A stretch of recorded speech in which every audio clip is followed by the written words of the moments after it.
مفتی سلطان کے بیانات کے لیے مفتی سلطان آفیشل کو سبسکرائب کریں۔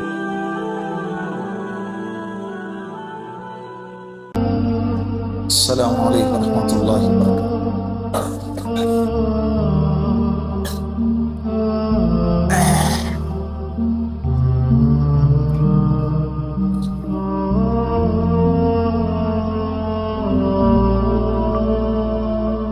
الحمد لله نحمده ونستعينه ونستغفره ونؤمن به ونتوكل عليه ونعوذ بالله من شرور أنفسنا ومن سيئات أعمالنا من يهده الله فلا مضل له ومن يضلله فلا هادي له ونشهد أن لا إله إلا الله وحده لا شريك له ونشهد أن سيدنا وسندنا وحبيبنا ومولانا محمدا عبده ورسوله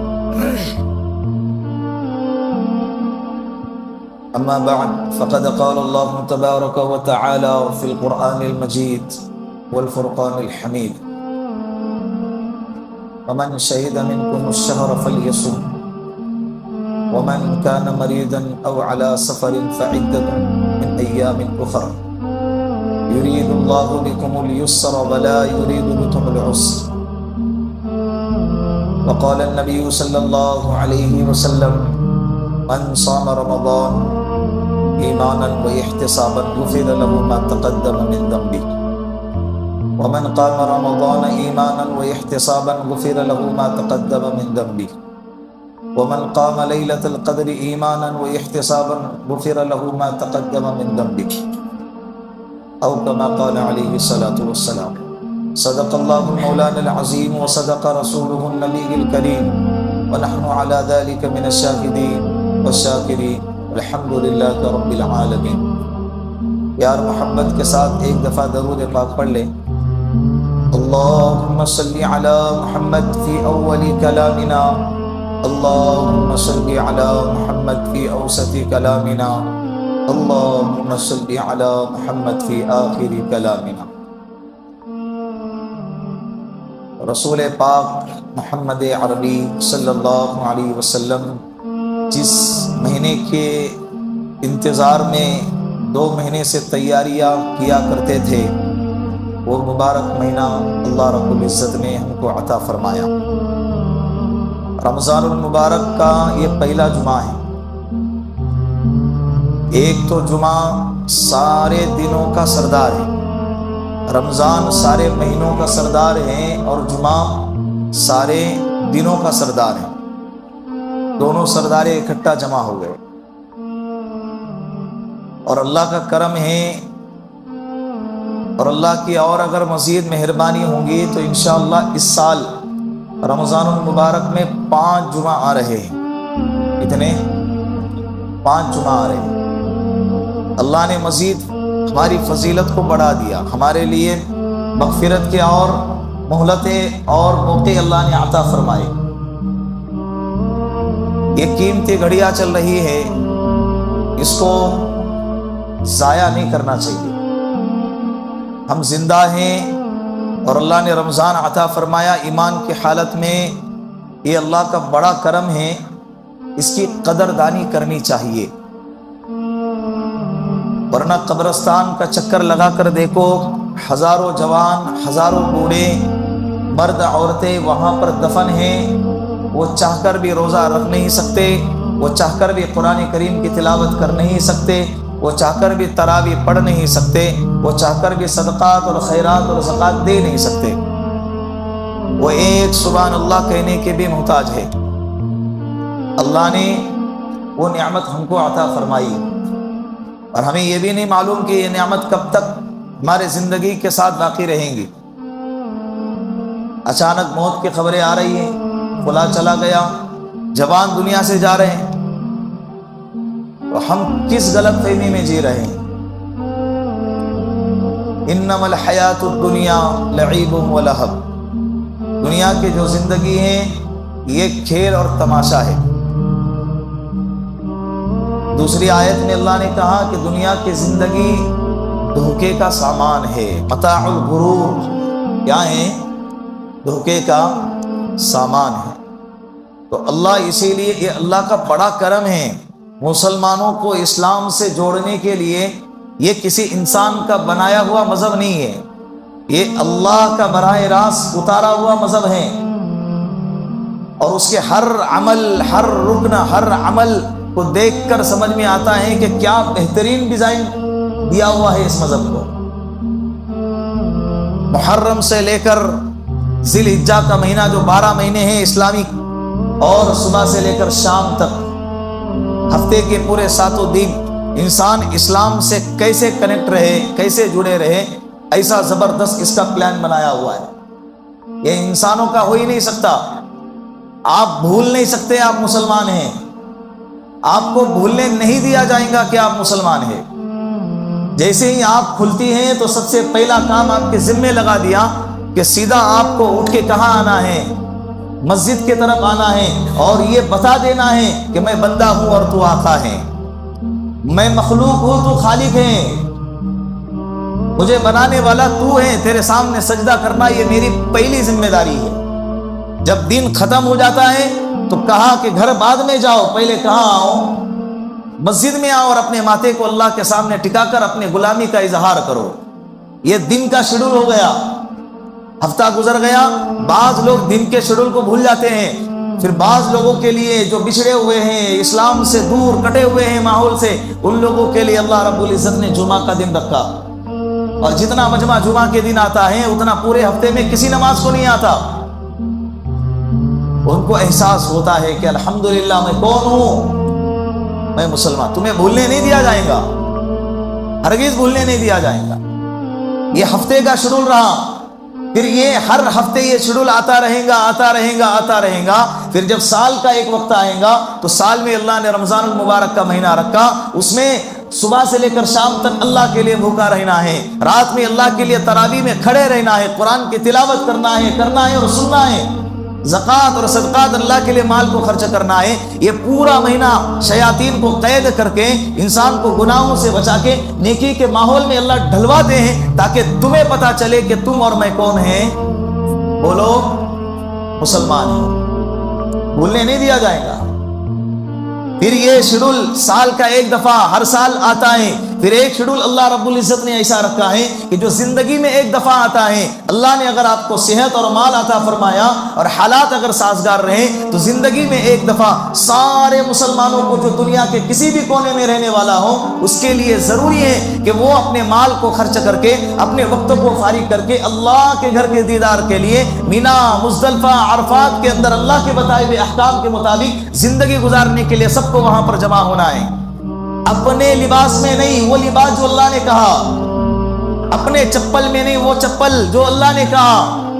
ایسا لباس ہو، ایسی حیت ہو، ایسی شکل ہو جو اللہ کہہ رہے ہیں۔ ہماری وہاں چاہت نہیں چلیں گی، چاہے تو کسی بھی ملک کا پرائم منسٹر ہو، چاہے تم کسی بھی ملک کا گورنر ہو، کسی بھی ملک کا بادشاہ ہی کیوں نہ ہو، لیکن جب اللہ کے لیے حج کرنے کے لیے آئے گا تجھے تیرا قیمتی لباس اتارنا پڑے گا، اور وہی سادہ لباس احرام کی چادر اوڑھ کے تجھے اللہ کے گھر میں آنا پڑے گا، تاکہ تجھے بھی احساس ہو کہ تو بادشاہ اپنے ملک کا، تو گورنر اپنے علاقے کا، تو پرائم منسٹر اپنے ملک کا ہوگا۔ لیکن جب میرے دربار میں آئے گا تو تجھے پتا چلے کہ یہ زندگی میں نے تجھے عطا فرمائی ہے، تو میرا بندہ ہے، میں تیرا خالق ہوں اور میں تیرا مالک ہوں۔ یہ زندگی کا ایک دفعہ کا شیڈول ہے۔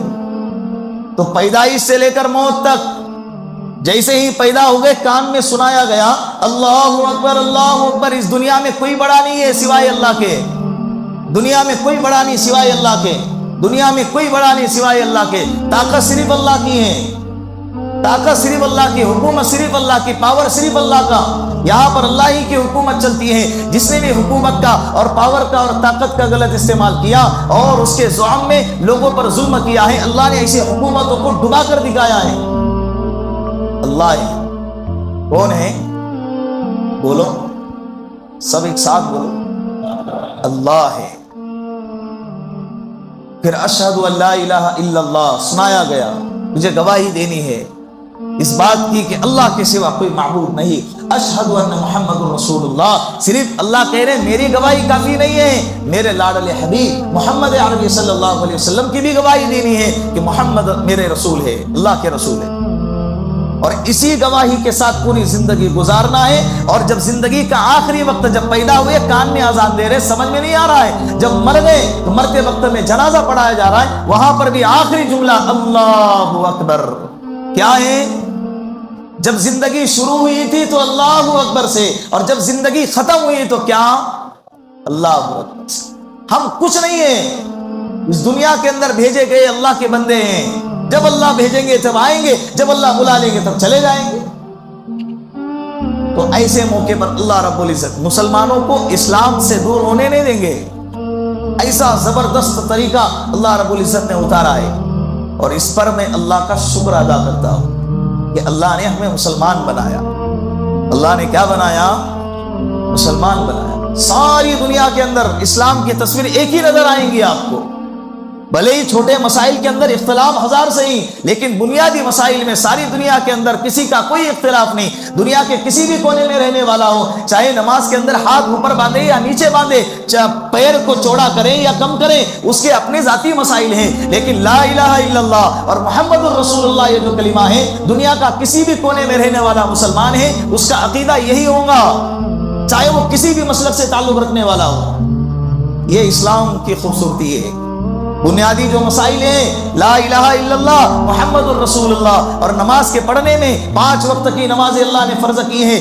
کوئی بھی مذہب والا اٹھا کر دیکھ لے, کسی بھی مذہب کا انسان ماننے والا ہو, اسے پوچھے کہ دن بھر میں اللہ نے کتنی نمازیں فرض کی ہے, کوئی آپ کو یہ جواب نہیں دے گا کہ وہ 4 ہیں یا 3 ہیں. سب کے زبان پہ, دنیا کے کسی بھی کونے میں رہنے والا ہو, اس کے زبان پہ کیا جملہ ہوگا؟ 5 ہیں. یہ بنیادی مسائل ہے. روزے رمضان کے اندر سال میں 1 دفعہ فرض ہے, اور 30 دن کے روزے, چاند دکھنے پر روزہ, چاند دکھنے پر افطاری, یعنی افطار یعنی عید کی نماز, عید کا جو ماحول ہے, خوشی کا ماحول, وہ منانے کا حکم دیا گیا. یہ ساری دنیا کے اندر کسی کا کوئی اختلاف نہیں, کوئی کسی کا اختلاف نہیں, چاہے وہ مسلک دیوبند سے تعلق رکھنے والا ہو, چاہے بریلویت سے تعلق رکھنے والا ہو, چاہے اہل حدیث سے تعلق رکھنے والا ہو, کسی بھی مسلک کا ہو, جب رمضان کا چاند نظر آ جائے اس کو روزہ رکھنا ہے. اس میں کسی کا اختلاف, یہ بنیادی مسائل. اسی طرح حج کا موسم آتا ہے, اللہ نے مال استطاعت دی ہے تو حج فرض ہے. کوئی آپ کو یہ نہیں کہہ سکتا حج فرض ہونے کے باوجود اگر نہ کیا تو تجھ پر کوئی گناہ نہیں. سب کے نظر میں بنیادی مسائل کے چھوڑنے والا گنہگار ہے, سب کے نظر میں. اور اسی طرح زکوٰۃ کا مسئلہ, یہ بھی بنیادی مسائلوں میں سے. انشاءاللہ اس پر تفصیلی زندگی باقی رہی تو آئندہ اور آئندہ 5 ہفتے ہیں نا, اب اس کو تقسیم کرتے ہیں. آئندہ اور آئندہ اس کے فضائل اور اس کے مسائل جمعہ کو انشاءاللہ آپ کے سامنے بیان کیے جائیں گے. تو یہ 5واں عمل, 5واں بنیادی عمل جو اسلام کا ہے وہ زکوٰۃ کا عمل ہے. ساری دنیا کے اندر ایک جیسا ہے. یہ اسلام کی خوبصورتی ہے, اللہ کا بڑا احسان ہے, اللہ نے ہم کو اسلام سے نوازا ہے. تو رمضان المبارک کا مہینہ یہ ہمارے اپنے نفع کے لیے, ہماری اپنے مغفرت کے لیے اللہ نے عطا فرمایا. اس مہینے کے ایک منٹ کو قیمتی سمجھے, اس کو ضائع نہ کرے. جب قرآن پڑھنے نہیں آتا ٹھیک ہے, قرآن سیکھنے کی کوشش کر. ابھی موقع نہیں ہے رمضان کے اندر تو اللہ کا ذکر کر, سبحان اللہ کہے, الحمدللہ کہے, اللہ اکبر کہے, لا الہ الا اللہ کہے. میں نے گزشتہ جمعہ کو آپ کے سامنے کہا, اللہ کے رسول نے فرمایا رمضان کے مہینے میں 4 چیزوں کو کثرت سے کرنا چاہیے. اور 4 چیزیں اتنی آسان فرمائی اللہ کے رسول نے کہ اگر کوئی بچہ ہو نا, اور کوئی ان پڑھ ہو, کوئی مرد ہو, کوئی عورت ہو, دیہات کا رہنے والا یا شہر کا رہنے والا ہو, اگر وہ یہ 4 چیزوں پہ عمل کرنا چاہے, اللہ کی قسم آسانی اور عافیت کے ساتھ کر سکتا ہے. اللہ کے رسول نے کتنا پیارا اور کتنا آسان تحفہ امت کو عطا فرمایا. کلمہ لا الہ الا اللہ کی کثرت کون نہیں کر سکتا؟ اس مجمع کے اندر میرا دعویٰ ہے ایک بھی بندہ ایسا نہیں ہوگا جس کو لا الہ الا اللہ اور محمد الرسول اللہ پڑھنے نہیں آتا ہوگا. ایک بھی ایسا نہیں ہوگا, اور یہ اللہ کا شکر ہے. اور دوسرے نمبر پر اللہ کے رسول نے فرمایا استغفار کی کثرت کرو. استغفر اللہ پڑھنے میں کیا جاتا ہے؟ گپے لڑانے سے, غیبتیں کرنے سے, اس کی اور اس کو ٹوکنے ٹاکنے سے, اور اسی طرح گھروں کے اندر بھی فضولیات میں لگنے سے, ٹی وی سیریل دیکھنے سے, موبائل میں گیم کھیلنے کے بجائے اپنے زبان کو حرکت دو اور استغفر اللہ کا عادی بناؤ. تم کہو گے بچے تمہارا سن کر وہ خود پڑھنے کی کوشش کریں گے. آسان ہے نا؟ بولو آسان ہے یا مشکل ہے؟ آسان ہے. تیسرے نمبر پر اللہ کے رسول نے فرمایا جنت کی طلب کرنا ہے. مانگو اللہ سے, اللہ میں جنت کا مستحق تو نہیں ہے لیکن تیرے شان کے مطابق اللہ تو نے جو جنت بنائی ہے میں اس کو مانگتا ہوں, اللہ مجھے عطا فرما. تیرے بندے اے اللہ تو اگر ہم کو عذاب دینا چاہتا ہے تو اسلام اور مسلمان نہ بناتا، ایمان کی دولت سے ہی نہ نوازتا۔ اے اللہ تیرا کرم رہا، تو نے اسلام عطا فرمایا۔ اے اللہ مجھے جنت عطا فرما۔ اللہ سے کیا مانگنا چاہیے؟ بولو، جنت مانگنے کی چیز ہے۔ چوتھے نمبر پر اللہ کے رسول نے فرمایا جہنم سے خلاصی اللہ سے مانگو۔ اے اللہ مجھے بچا لے، اے اللہ میرے گناہ اتنے ہیں کہ میں خود شرما جاتا ہوں، اے اللہ اتنے گناہ کر گیا کہ تھک گیا گناہ کر کر کے، اے اللہ مجھے معاف کر دیجئے اور جہنم سے بچا لے۔ میرے گناہ اتنے ہیں کہ ایک گناہ بھی جہنم میں لے جانے کے لیے کافی ہے۔ اے اللہ اتنی نافرمانیاں کیا ہیں، رات نہیں چھوڑا، دن نہیں چھوڑا، صبح نہیں چھوڑا، شام نہیں چھوڑا، تنہائی، جلوت اور خلوت، سارے موقع کو اے اللہ میں نے گناہ سے بھر دیا، اور اتنے گناہ کی حالت میں اگر مر گیا کل قیامت کے دن سیدھا میرا ٹھکانہ جہنم بنے گا۔ اے اللہ رمضان تو نے عطا فرمایا، اے اللہ اس رمضان کی برکت سے اے اللہ مجھے جہنم سے بچا لے۔ کیا مانگنا ہے؟ جہنم سے خلاصی مانگنا ہے۔ قرآن پڑھنے نہیں آتا یہ تو کر سکتے نا، جس کو قرآن پڑھنے آتا ہے وہ قرآن کریم کی تلاوت کا معمول بنائے۔ رمضان کے مہینے کو قرآن کریم اور قرآن کریم کو رمضان کے مہینے کے ساتھ بہت گہرا تعلق ہے، اس لیے کہ اللہ نے قرآن اتارا ہی رمضان کے مہینے میں۔ پھر رمضان کا مہینہ پائے، اللہ کے رسول نے فرمایا دن کے اندر ایک عمل اور رات کے اندر ایک عمل یہ بندوں کے لیے رکھا ہے۔ دن کا عمل جو فرض ہے اور وہ ہے روزہ رکھنا، اور رات کا عمل جو کہ سنت ہے وہ ہے تراویح کا پڑھنا۔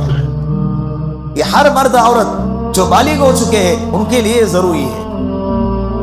روزہ معاف نہیں ہے کسی بھی حالت میں سوائے چند۔ معاف کا مطلب یہ ہے کہ اس وقت بھی چھوٹے گا نہیں، بعد میں اس کی قضا کرنا ہے۔ گنجائش دی جاتی ہے کہ اس وقت میں روزہ نہ رکھے، بعد میں اس کی قضا کرے۔ فمن شہد منکم الشہر فلیصم، تم میں سے اگر کوئی شخص رمضان کا مہینہ پائے تو تمہیں چاہیے کہ روزے رکھے۔ ومن کان مریضا او علی سفر فعدۃ من ایام اخر، ہاں اگر کوئی بیمار ہے، ہاں اگر کوئی مسافر ہے، سفر شرعی والا اگر کوئی مسافر ہے تو ایسے لوگوں کے لیے شریعت نے گنجائش عطا فرمائی ہے۔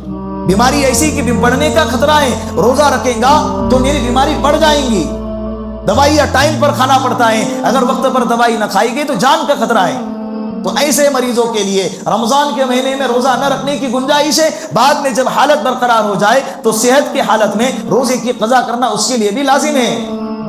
حاملہ عورت یہ بھی بیمار کے زمرے میں آتی ہے، حاملہ عورت ہے، ڈاکٹر نے کہہ دیا کہ تم روزہ نہیں رکھ سکتے، ڈاکٹر بھی ماہر ہو جس پر تمہیں اعتبار ہو، اور واقعاتاً اگر وہ کہہ رہا ہے کہ آپ کو بیڈ ریسٹ کرنا ہے یا آپ اس حالت میں کنڈیشن میں روزہ نہیں رکھ سکتے، روزہ رکھیں گے تو آپ کے بھی جان کو خطرہ ہے، یا آپ کے بطن میں پلنے والا جو بچہ ہے اس کے بھی جان کو خطرہ ہے، تو ایسے کنڈیشن میں اس عورت کے لیے روزہ نہ رکھنے کی گنجائش ہے۔ اب یہاں دو باتیں ہیں، ایک بات تو یہ ہے کہ بعض عورتیں جذبات میں آتی ہے کہ رمضان کا مہینہ ہے کیسے روزہ چھوڑو، یہ کیسے روزہ چھوڑوں، یہ روزہ چھوڑنے کی اجازت میں نے تم نے نہیں دی ہے، یہ کس نے دیا عطا فرمائی ہے؟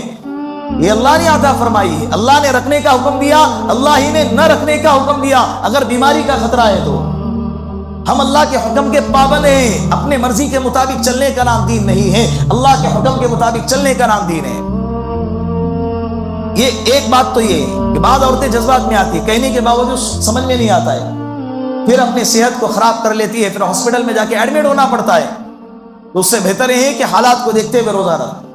اس لیے کہ آج کل جو ہے نا مسائل، یعنی غذائیت اتنی کمزور ہیں اور لائف اسٹائل ایسی بنی ہوئی ہے کہ اکثر و بیشتر ہر 4 میں کے 3 عورتیں بیڈ ریسٹ جب حمل ٹھہرتا ہے تو ڈاکٹر یہ کہہ دیتا ہے کہ تم کو کیا کرنا ہے، بیڈ ریسٹ ہونا ہے، آرام کرنا ہے۔ پہلے کے زمانے میں یہ سب نہیں ہوتا تھا، غذائیت کا مسئلہ تھا، ماحول کا مسئلہ تھا، لائف اسٹائل صبح سے شام تک کام کاج کی زندگی کا طریقہ اس طرح سے تھا کہ وہ نوبت ہی نہیں آتی تھی، بلکہ پہلے زمانے میں اکثر و بیشتر بچے گھروں میں پیدا ہوتے تھے، لیکن آج تو اس کا تصور ہی نہیں ہے۔ اگر کوئی گھر میں پیدا ہو جائے تو اخبار میں اس کا فوٹو آ جائے، یہ بندہ کہاں پیدا ہو گیا، گھر میں پیدا ہو گیا۔ آج اس کا تصور ہی نہیں رہا ہے، تو کمزوری ہے، جسم کے اندر طاقت نہیں ہے، جس کی وجہ سے حاملہ عورت کے لیے گنجائش۔ اسی طرح دودھ پلانے والی عورت جس کو مرضعہ کہتے ہیں، دودھ پلانے والی عورت، اگر ایسی کنڈیشن ہے کہ اگر روزہ رکھے گی تو اس کے تھنوں میں دودھ نہیں آئے گا، جس کی وجہ سے بچے کو تکلیف ہوگی، بچے کے ہلاک ہونے کا خطرہ ہے۔ بعض بچے اس عمر میں، اس ایج میں ہوتے ہیں کہ اس عمر میں ماں کے دودھ کے علاوہ اس کی کوئی اور غذا نہیں ہوتی ہے، تو اس کو وہی غذا چاہیے، اور وہ غذا ہی اگر روزہ رکھنے کی وجہ سے کم گرتی ہے تو ماں کے لیے ضروری ہے کہ وہ روزہ نہ رکھے، بعد میں ان روزوں کی قضا کرے۔ دین آسان ہے، دین کیا ہے؟ بولو، آسان ہے۔ یرید اللہ بکم اليسر، اللہ تمہارے لیے آسانی چاہتا ہے، ولا یرید بکم العسر، اللہ تمہیں تنگی میں ڈالنا نہیں چاہتا۔ پھر روزہ رکھنے کے باوجود کچھ مسائل ایسے پیش آتے ہیں کہ جس کی وجہ سے روزہ توڑنے کی نوبت آتی ہے۔ جیسے مثال کے طور پر کوئی شوگر کا مریض ہے، روزہ رکھ لیا لیکن تکلیف ایسی ہو گئی کہ اب اس کو روزہ توڑنا ضروری ہو جاتا ہے، ورنہ اس کے جان کے ہلاک ہونے کا خطرہ ہے، تو ایسے شخص کے لیے روزہ توڑنے کی اجازت ہے۔ قضا آئیں گی، کفارہ نہیں آئے گا۔ بعض ہارٹ کے مریض ہوتے ہیں، ان کو ایک گولی صبح میں کھانا لازماً ضروری ہوتا ہے، اگر نہ کھائے تو پیرالائز کے اٹیک آنے کا خطرہ ہوتا ہے۔ ایسے مریض کے لیے خدا نہ خواستہ سحری کے وقت میں گولی کھانا بھول گیا، صبح میں 10-11 بجے یاد آ گیا، تو ایسے شخص کے لیے روزہ توڑنا ضروری ہے۔ جان کا بچانا اس سے زیادہ ضروری ہے، جان کا بچانا اس سے زیادہ ضروری ہے۔ دین بہت آسان ہے بھائی۔ کوئی بندہ روزہ رکھ لیا، ہوتا ہے کبھی ایسا، بعض لوگوں کی اندر باڈی کے اندر کمزوری ہوتی ہے، روزہ رکھ لیا، دوپہر کے 2-3 بجے پہنچا، اور پہنچنے کے بعد اس کی حالت ایسی زار ہو گئی کہ وہ برداشت ہی نہیں کر سک رہا۔ اس کو اگر وقت پر پانی یا کھانا نہ دیا گیا تو وہ مر جائے گا۔ ایسی کنڈیشن میں اگر آ گیا تو ایسے بندے کے لیے گھبرانے کی ضرورت نہیں ہے۔ یہ نہیں کہتی شریعت کہ مر جا، شریعت کہتی ہے کہ روزہ توڑ اور تو اپنی جان کو بچا۔ دین آسان ہے، رکھو نا، پھر کیا مسئلہ کیا ہے؟ اس سے نہیں ہوتا۔ بعض نوجوانوں کا یہ جملہ ہے، میرے سے گٹکا نہیں چھوٹتا، بولے 11 مہینے کھا کے اتنی عادت، اس کے بغیر ایک منٹ نہیں رہ سکتا میں۔ قل ان صلاتي ونسكي ومحياي ومماتي لله رب العالمین، میری نماز، میری بدنی عبادت، میری مالی عبادت یہ اللہ کے لیے، میرا جینا اللہ کے لیے، میرا مرنا بھی۔ بولو، تم اللہ کے لیے مرنے کے لیے تیار ہو، اللہ کے لیے گٹکا اور تمباکو چھوڑنے کے لیے تیار نہیں ہے؟ یہ کیسی اللہ سے محبت ہے؟ اور نوجوانوں، اللہ نے صحت عطا فرمائی ہے، تھوڑے سے عذر کی وجہ سے، تھوڑے سے مانی کی وجہ سے، چھوٹی سی بیماری کی وجہ سے اتنا اہم فریضہ اللہ کے واسطے نہ چھوڑو۔ ساری زندگی بھی اس کی قضا کرو گے تو یہ رمضان کے مہینے میں روزے کی جو ایکچولی جو فضیلت ہے وہ کبھی بھی حاصل نہیں ہو سکتی۔ قضا ضرور ہوگی، لیکن رمضان کے مہینے میں روزہ رکھنے کی جو اللہ کے رسول نے اور اللہ نے فضیلت بیان فرمائی، اللہ کے رسول نے فرمایا زندگی بھر روزہ رکھو گے تو رمضان کے مہینے کے روزے کا مقابلہ نہیں ہو سکتا۔ اسی لیے تھوڑے سے عذر پر روزہ نہ چھوڑو، بات پر روزہ، چھوٹے چھوٹے سفر پر روزہ، چھوٹی چھوٹی بیماری پر روزہ، مریض بھی ایسا کہ جس سے جان کا خطرہ، ایسا کہا ہے، یہ بات ضرور یاد رکھیں۔ اسی طرح بہت سارے مسائل ہیں روزے کے تعلق سے، جو ضروری مسائل ہیں میں وہ آپ کے سامنے بیان کروں۔ بہت سارے لوگ پوچھتے ہیں چلتے پھرتے میں، ایسا ہوا ویسا ہوا، روزہ ٹوٹا یا نہیں ٹوٹا، روزہ رکھنا چاہیے نہیں رکھنا چاہیے۔ میں نے کہا حاملہ عورت، اسی طرح شوگر کا مریض، بعض مریض ایسے ہوتے ہیں شوگر کے کہ جن کو دن میں ٹیسٹ کرنا ہوتا ہے، وہ فنگر مشین انگلی سے خون نکال کر ٹیسٹ کرتے، اس سے بھی روزہ ٹوٹتا نہیں ہے۔ ٹیسٹ کر سکتے، خون ٹیسٹ کرنے سے روزہ نہیں ٹوٹتا، انجیکشن لگانے سے بھی روزہ نہیں ٹوٹتا، گلوکوز چڑھانے سے بھی روزہ نہیں ٹوٹتا، سلائن جس کو کہتے ہیں وہ باٹلا چڑھانے سے روزہ، یہ نسوں کے ذریعے سے دوائی بدن میں پہنچائی جاتی ہے، حلق کے ذریعے سے معدے تک اور دماغ تک نہیں پہنچتی، جس کی وجہ سے روزہ ٹوٹ جائے، اس سے روزہ نہیں ٹوٹتا ہے۔ خون ٹیسٹ کرنے سے بھی روزہ نہیں ٹوٹتا ہے۔ ڈائلیسس کے بارے میں بعض علماء کے اختلاف ہے، بعض علماء کی رائے ہے کہ روزہ ٹوٹتا ہے، بعض کی رائے کہ روزہ نہیں ٹوٹتا ہے۔ جن کی رائے روزہ ٹوٹتا ہے ان کی دلیل یہ ہے کہ دوائیاں ان کے باڈی میں پہنچائی جاتی ہیں، اور بعض کی رائے یہ ہے کہ دوائیاں نہیں پہنچائی جاتی ہیں، صرف گردے کو دھویا جاتا ہے۔ گردے کو کیا کیا جاتا ہے؟ صرف دھویا جاتا ہے، خون کو صاف کیا جاتا ہے، اور یہ عمل ایسا نہیں کہ جس کی وجہ سے معدے تک کوئی ایسی غذا پہنچے یا تقویت پہنچے جس کی وجہ سے روزہ ٹوٹ جائے۔ ڈائلیسس کے بارے میں اس طرح کسی کو آکسیجن لگانے کی ضرورت ہوتی ہے، بعض مریض ایسے ہوتے ہیں کہ اچھا خاصا تو ہے لیکن آکسیجن لیول کم ہے، اس کو آکسیجن لگانے کی ضرورت ہے، روزہ رکھ سکتا ہے تو روزہ رکھے، اور آکسیجن روزے کی حالت میں بھی لے سکتا ہے، اس لیے کہ آکسیجن صاف ستھری ہوا ہے۔ کیا ہے؟ صاف ستھری ہوا ہے، اس کی وجہ سے روزہ نہیں ٹوٹے گا۔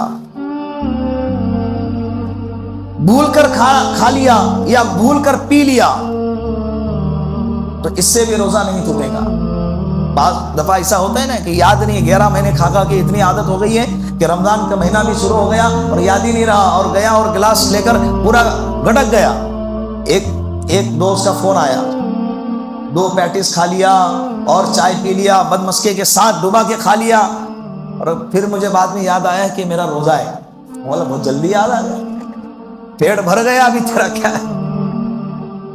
اللہ کے رسول نے فرمایا اس کا روزہ نہیں ٹوٹا، اس کا روزہ نہیں ٹوٹا، اس لیے کہ بھول سے کھا لیا تو اللہ نے تجھے کھلایا، اللہ نے تجھے پلایا ہے، یہ تیرا عمل نہیں ہے۔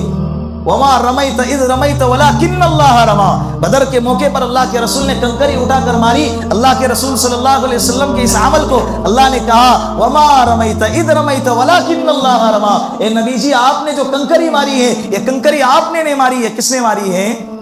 اللہ نے ماری۔ تو اس عمل کو اللہ نے اپنا عمل بتا دیا۔ روزے دار کا روزہ شرط ہے بھول سے، یاد رکھو، جائیں گے گلاس پی گے، ارے میرے کو اب بھی یاد آ گیا۔ اللہ دلوں کے حال کو جانتے ہیں، ان اللہ یعلم ما فی الصدور، دلوں کے اندر اٹھنے والے خیالات کو بھی اللہ عرش پر بیٹھے بیٹھے جانتے ہیں۔ وہ اللہ ہیں، چیٹنگ دنیا والوں کے ساتھ کر سکتے ہیں، دنیا والوں کو دھوکہ دے سکتے ہیں، اللہ کو نہیں دے سکتے، تو اللہ کے سامنے دغا بازی نہیں۔ واقعاتاً اگر بھول سے کھا لیا پی لیا تو شریعت نے آپ کو گنجائش دی، روزہ نہیں ٹوٹے گا۔ نمبر 2، روزے میں خون ٹیسٹ کرانا جائز ہے، روزے میں انجیکشن یا ٹیکا لگانا جائز ہے، روزے میں گلوکوز چڑھانا جائز ہے، روزے میں ڈائلیسس کرنا جائز ہے، روزے میں آکسیجن لینا جائز ہے۔ خود بخود طے ہو گئی الٹی، بعض لوگوں کو ہوتا ہے الٹی 2 طرح کی ہوتی ہے، ایک انگلی ڈال کے نکالنا اور ایک خود بخود آ جانا۔ بعض حاملہ عورت روزہ رکھ رہی ہے لیکن اس کو الٹیاں آ رہی ہے، ہوتا ہے ان دنوں کے اندر الٹیوں کا آنا۔ اسی طرح بعض لوگ گاڑیوں میں سفر کرتے ہیں تو ان کو روزہ ہے لیکن گاڑیوں میں سفر کرنے کی وجہ سے الٹی آتی ہے، تو الٹی کا خود بخود آنا چاہے منہ بھر کر ہو تب بھی روزہ نہیں ٹوٹے گا۔ لیکن اگر انگلی ڈال کے الٹی کو نکالا، الٹی ہونا اور الٹی کرنا دونوں میں فرق ہے۔ الٹی اگر ہو گئی تو روزہ نہیں ٹوٹے گا، الٹی اگر کی ہے تو اس سے روزہ ٹوٹ جائے گا۔ دانت سے خون نکلا مگر اندر وہ خون نہیں گیا، بعض دفعہ ہوتا ہے نا دانتوں سے خون نکلنا شروع ہو جاتا ہے، تو ایسے کنڈیشن کے اندر اگر تھوک آپ نے خون کو تھوک کے ساتھ اندر نگل لیا تو روزہ ٹوٹ جائے گا۔ لیکن اگر خون نکل رہا ہے اور خون کو باہر تھوکتا رہا جب تک کہ وہ رک نہیں جاتا، اس وقت تک آپ کا روزہ سلامت ہے۔ آپ کا روزہ کیا ہے؟ دانت سے خون نکلنے کی وجہ سے روزہ نہیں ٹوٹا۔ کان میں اور ناک میں دوائی نہیں ڈالنا چاہیے، روزہ ٹوٹ جائے گا، اس لیے کہ سیدھا حلق میں جاتا ہے۔ ناک کے ذریعے سے اور کان کے ذریعے سے جو دوائی ٹپکائی جاتی ہے وہ دوائی کہاں جاتی ہے؟ بولو، حلق میں جاتی ہے۔ اسی طرح روزے کی حالت میں مسواک کر سکتے ہیں، بلکہ افضل ہے۔ ٹوتھ پیسٹ کرنا، یہ برش کرتے یہ مکروہ ہے، یہ نہیں کرنا چاہیے، اس میں احتیاط برتنی چاہیے، اس لیے کہ جو پیسٹ ہوتا ہے اس کا ٹیسٹ حلق تک پہنچنے کا خطرہ ہوتا ہے، تو وہ کرنا مکروہ ہے۔ مسواک استعمال کریں، 70 سے زیادہ فائدے ہیں۔ سب سے بڑا فائدہ موت کے وقت کلمہ نصیب ہوتا ہے۔ اور اگر بدبو آتی بھی ہے، بعض لوگ روزے کی حالت میں بدبو سے گھبراتے ہیں کہ اگر بدبو آتی بھی ہے تو اللہ کے رسول صلی اللہ علیہ وسلم نے فرمایا اللہ نے میری امت کے روزے داروں کے لیے 5 انعامات رکھے ہیں، 5 خصوصیات رکھی ہے، 5 فضیلتیں رکھی ہے۔ یہ پہلے نبیوں کے امتوں کو یہ فضیلتیں حاصل نہیں تھی جو اللہ نے میرے امت کے روزے داروں کے لیے فضیلت رکھی ہے۔ اس میں سے سب سے پہلی فضیلت یہ ہے کہ اگر کوئی بندہ روزہ رکھتا ہے اور روزے کی حالت میں منہ سے بدبو آتی ہے تو یہ منہ کی بدبو اللہ کی نظر میں، کس کی نظر میں؟ اللہ کی نظر میں مشک کی خوشبو سے زیادہ پسندیدہ ہے۔ بولو سبحان اللہ۔ بدبو آ رہی ہے، یہاں میاں بیوی کو آپس کی بدبو برداشت نہیں ہوتی ہے، یہ اللہ روزے دار کے منہ کی بو کو پسند کرتے ہیں، اور ایسے ویسے نہیں، مشک کی خوشبو سے زیادہ پسند کرتے ہیں، اس لیے کہ یہ عمل اللہ کو پسند ہے۔ یہ عمل اللہ کو کیوں پسند ہے پتہ ہے آپ کو؟ اس کا لاجک پتہ ہے کہ اللہ کو نماز ہے، ساری عبادتیں سب پسند ہے اللہ کو، روزہ اسپیشلی سب سے زیادہ پسند ہے۔ کیوں؟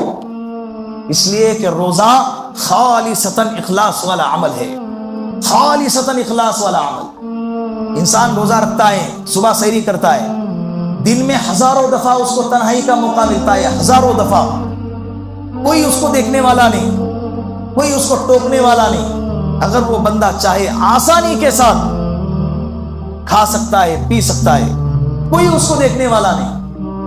چھوٹا بچہ بھی اگر ہوگا نا 7-8 سال کا، اگر وہ روزہ رکھتا ہے، وہ بھی تنہائی کے عالم میں پانی پینے سے ڈرے گا۔ کون ڈرا رہا ہے؟ اس کے ڈر سے روزہ پانی نہیں پی رہا، اس کے ڈر سے کھانا نہیں کھا رہا۔ وہ کون سا عمل ہے، کون سی چیز ہے وہ کیا ہے؟ اللہ کا خوف۔ گناہ کے اندر ہزاروں ہوٹلیں ہیں، تنہائی میں ایک بائک پکڑ لیے، کک مار کے چلے گئے، کک نہیں اسٹارٹر مار کے چلے گئے، اور کسی بھی دور کے ہوٹل میں بیٹھ کے کھانا کھا کے واپس آ گئے، کس کو کیا سمجھ میں آنے والا؟ بولو، کوئی دیکھنے والا ہے، کوئی ٹوکنے والا ہے؟ لیکن نہیں جاتا، حالت عصر سے پہلے پتلی ہو جاتی ہے، لیکن پھر بھی نہیں کھاتا۔ پیاس کی شدت اتنی زیادہ ہے کہ حلق سوکھ گیا، بات نہیں نکل رہی، پھر بھی نہیں کھا رہا، یہ پھر بھی نہیں پی رہا۔ یہ کیوں؟ اللہ کی محبت نے اس کو روکا ہے، اللہ کی محبت نے اس کو روکا ہے۔ اسی لیے اللہ روزے دار کے منہ کی بدبو کو پسند کرتے ہیں، مشک سے زیادہ اللہ کو پسند ہے۔ آتی ہے تو آنے دو نا بھائی، دن گزر گیا، افطاری کر کے پھر برش کر لو، لیکن وہاں برش یاد نہیں آتا، وہاں سموسے، پھر کلنگڑ، پھر جوس اور شربت، وہاں برش یاد نہیں آتا۔ دن بھر برش یاد آئے گا، لیکن جیسے ہی دسترخوان پر بیٹھے اور افطار جیسے ہو گیا، ختم، کیا برشن کیا، سب ختم۔ اللہ نے روزے دار کے لیے 2 انعامات رکھے ہیں، 2 خوشیاں رکھی ہیں۔ جب افطار کے وقت میں افطاری کرتا ہے، وہ ایک جو خوشی افطار کرنے والے کو ملتی ہے، دنیا کی کوئی مخلوق اس کا اندازہ نہیں لگا سکتی۔ لوگ کہتے ہیں نا کہ غیر مسلم خاص طور پر کہ یار تم روزہ کیسے رکھتے ہیں، اس کو کہنا رکھ کے دیکھ، اللہ کی محبت میں رکھ کے دیکھ، تجھے اس کی لذت محسوس ہوگی۔ جب افطار کے وقت میں بیٹھیں گے، پانی کا ایک گھونٹ جب حلق سے اترے گا تو دل سے جب یہ دعا نکلیں گی، ذهب الظمأ وبطلت العروق وثبت الاجر انشاءاللہ، رگیں تر ہو گئی، پیاس بجھ گئی، اور ثواب انشاءاللہ ثابت ہو گیا۔ اللہ کی قسم، جب ایک گھٹ پانی کا پیٹ میں اترتا ہے نا، سارے جسم کے رگیں یہ محسوس کرتی ہیں اور تر ہو جاتی ہیں کہ آج میں سکم سیر ہو گئی۔ یہ جو خوشی ہے روزے دار کو، وہ کوئی اور محسوس نہیں کر سکتا۔ اور دوسری خوشی، جب اللہ روزہ رکھنے کے بعد افطار میں انشاءاللہ ہر روزے دار کو افطار کی خوشی جب دیتے ہیں، اور اس کا یقین ہے، ہم روز اس کا تجربہ کرتے ہیں، تو مجھے اللہ کی ذات سے یقین ہے۔ جو دوسری خوشی حدیث پاک میں بتلائی ہے، کل قیامت کے دن جب اللہ سے ملے گا، اللہ اس کو دوسری خوشی عطا فرمائیں گے۔ اللہ کی ذات سے امید ہے، اللہ نے دنیا میں ہماری بناوٹی عمل کو دیکھ کر ایک خوشی تو عطا فرمائی، اللہ ہمارے اس عمل کی لاج رکھے، اور کل قیامت کے دن انشاءاللہ وہ دوسری خوشی بھی اللہ عطا فرمائیں گے۔ اللہ ہمارے روزے کو قبول فرمائے، تراویح کے پڑھنے کو قبول فرمائے، اللہ کے واسطے وقتوں کو ضائع نہ کرے۔ زندگی بہت مختصر ہو سکتا ہے۔ پچھلے سال کتنے ایسے لوگ تھے جو ہمارے ساتھ میں شریک تھے، سحری افطاری میں شریک تھے، آج نہیں ہے، پتہ نہیں آئندہ سال ہم بھی نہ ہوں گے۔ ہمارے مسجد کے خدمت کرنے والے عبدالرزاق بھائی ہمارے ساتھ میں اٹھتے بیٹھتے تھے، میں روزانہ تراویح سے پہلے مغرب کے بعد اوپر قرآن کریم ایسے ٹہل کے جب پڑھتا تھا، میں اس بندے کو دیکھتا تھا، وہ صفائی کرتا تھا اوپر کے حصے کے اندر، سلام دعا ہوتی تھی، آج وہ ہمارے بیچ میں۔ یہ اللہ کا فیصلہ ہے، یہ اللہ کا فیصلہ ہے۔ ہم بھی کل آئندہ رمضان المبارک کو ہو سکتا ہے کہ ہم اس دنیا کے اندر نہیں رہیں، ہو سکتا ہے کہ رمضان ہی ہمارے زندگی کا آخری رمضان۔ اس کے لیے اس رمضان المبارک کو بہت زیادہ احتیاط، بہت زیادہ اہتمام اور قدر کے ساتھ گزارنا چاہیے۔ کریں گے نا انشاءاللہ، اللہ عمل کی توفیق عطا فرمائے۔ وآخر دعوانا ان الحمد للہ رب العالمین۔ جن حضرات نے سنت